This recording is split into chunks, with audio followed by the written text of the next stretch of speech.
Bonjour à tous. Aujourd'hui, on s'intéresse à un SUV au contenu technologique particulièrement intéressant, le nouveau Honda CR-V. Alors ce CR-V, il est disponible en hybride rechargeable, c'est même le premier hybride rechargeable de Honda, mais aujourd'hui, on va prendre le volant de la version hybride simple. Quoique le mot simple n'est pas franchement adapté, puisque vous allez le voir, c'est une véritable usine à gaz qui se trouve sous le capot. Nous, en plus, on a entre les mains la version 4 roues motrices.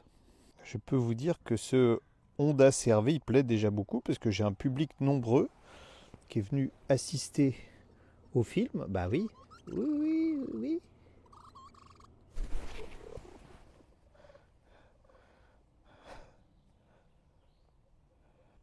Bon, on n'allait pas croire que ce CR-V s'adresse à une clientèle de faisans. C'est plus un véhicule familial d'ailleurs. C'est un grand SUV, on ne peut plus parler de modèle compact puisqu'il mesure 4,70 m de long. Des lignes que je trouve plutôt réussies, un peu plus nerveuses que celles de l'ancienne génération. Une voiture plaisante. Le coffre de notre version 4 roues motrices perd 8 litres par rapport à la version 2 roues motrices, mais ça reste quand même très généreux, 479 litres. C'est un véhicule également très généreux aux places arrière avec des portes. Tenez, je vous fais voir, qui s'ouvrent à 90 degrés, ce qui permet d'accéder à bord absolument sans problème. Et voyez, un espace pour 3 personnes. On a une présentation intérieure qui est sobre, on pourrait presque dire austère, avec cette planche de bord très horizontale, mais la qualité des matériaux est bonne, heureusement, parce qu'on a un tarif qui se rapproche des premiums allemands. Honda justifie ce tarif avec un équipement archi complet d'origine, par exemple une sellerie en cuir avec des sièges à réglage électrique, un toit ouvrant panoramique, lui aussi en série, un système audio Bose à 12 haut-parleurs, le volant est chauffant et vous avez des petites palettes. Je vous explique comment ça marche dès qu'on va rouler un peu plus vite. Un tableau de bord numérique qui est doublé d'un affichage tête haute, de système Honda Connect avec un écran de 9 pouces, plus réactif que c'était autrefois sur les Honda. Il faut dire que c'était franchement pas terrible, mais il y a encore quelques petits soucis. Par exemple, si je cherche à désactiver les aides à la conduite, il faut que je rentre dans des menus, des sous-menus, et c'est juste pas possible. À chaque fois on perd un temps fou, d'autant que ces aides à la conduite sont très intrusives. Honda a conservé des boutons classiques pour la clim, c'est bien. On a un chargeur à induction avec un emplacement pour le téléphone qui permet d'être visible. Les commandes originales de la boîte de vitesse,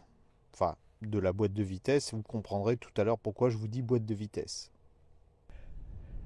Pourquoi faire simple quand on peut faire compliqué? Honda a repris à son compte cette logique Shadok pour la motorisation du CR-V, qui est une évolution de celle qu'il y avait sur la précédente génération. C'est ce qu'on appelle de l'hybride série. Je vais essayer de vous expliquer de façon simple. On a un moteur essence 4 cylindres, 2 litres à cycle Atkinson qui développe 148 chevaux. Ce moteur, il est accouplé à une génératrice. Cette génératrice fournit de l'électricité à un moteur électrique qui développe 184 chevaux et qui entraîne, alors normalement les roues avant, mais sur notre version, on a 4 roues motrices avec quand même une chaîne classique, une chaîne de transmission classique, donc on n'a pas de moteur électrique à l'arrière. La différence par rapport à d'autres systèmes équivalents chez Nissan par exemple, c'est qu'ici on a un embrayage qui va permettre au moteur thermique, dans certaines conditions, typiquement quand on va être sur l'autoroute, d'entraîner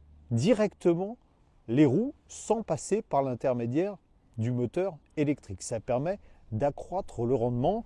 Et nouveauté, auparavant on avait un seul rapport de disponible, on en a 2 aujourd'hui. J'espère que vous avez tout compris.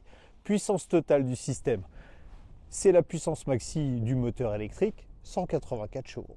Mais ce n'est pas tout. On a aussi une petite batterie de 1,06 kWh qui permettra de stocker l'énergie lors des décélérations et de la restituer lors des accélérations. C'est même tout l'intérêt de l'hybride.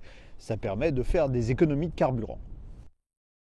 C'est l'avantage de la voiture électrique. Ça ne fait pas de bruit, donc ça ne fait pas peur aux animaux. On a même l'impression d'être dans Jurassic Park avec des vélociraptors qui courent à côté de la voiture.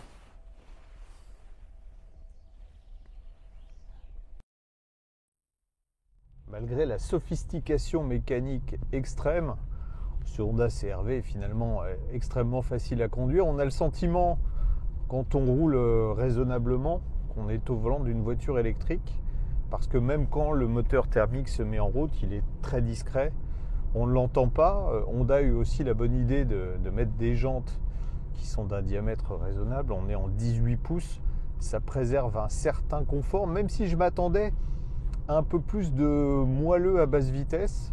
En fait, on a quand même quelques légers sautillements. C'est sans doute dû à l'amortissement. On vérifiera ça en roulant un petit peu plus vite. Il y a aussi quelque chose qu'il faudra vérifier en roulant plus vite, c'est que la voiture donne une impression de lourdeur dès le départ. C'est pas étonnant puisqu'on dépasse quand même, avec cette version 4 roues motrices, les 1800 kg.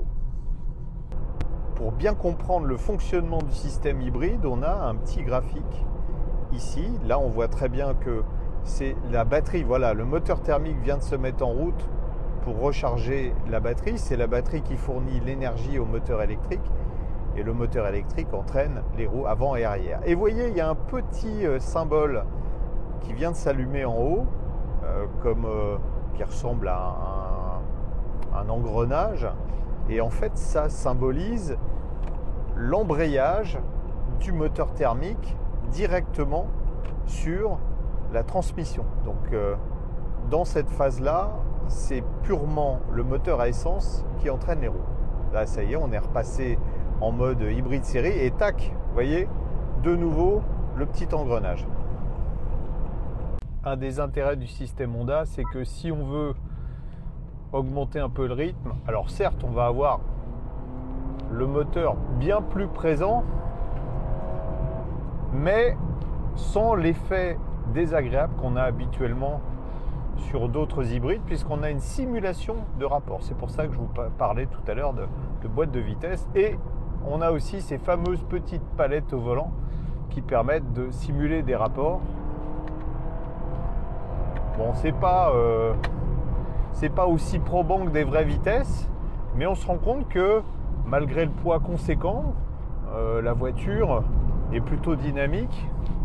Les accélérations d'ailleurs sont bonnes, hein. On passe de 0 à 100 en 9 secondes 7. Il n'y a pas de position spécifiquement électrique, mais vous voyez d'afficher là, on a le mode EV qui est souvent allumé.